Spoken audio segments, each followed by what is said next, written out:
আমরা বেশিরভাগ করার চেষ্টা করি সমালোচনা। অনেক সময় দেখবেন আমরা যখন চার্চে প্রার্থনা হয়, বাইরে হচ্ছে, আমরা এর ওর অনেক কিছু বলছি, এই ভবনে এই হচ্ছে, ওই গির্জায় এই হচ্ছে, ওই চার্চে এই হচ্ছে না।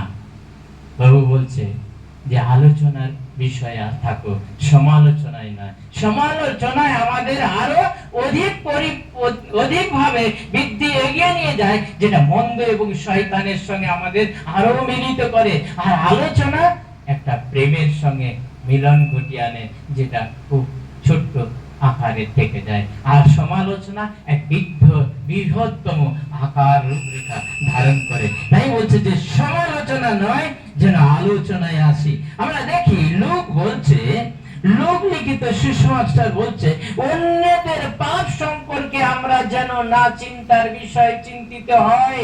প্রভুর পাপ কি ছিল আমরা ভাবি যে তিনি তো কোনো দোষ করেননি, কোনো তার দোষই ছিল না, তিনি কেন এত বোঝা বয়ে গেলেন?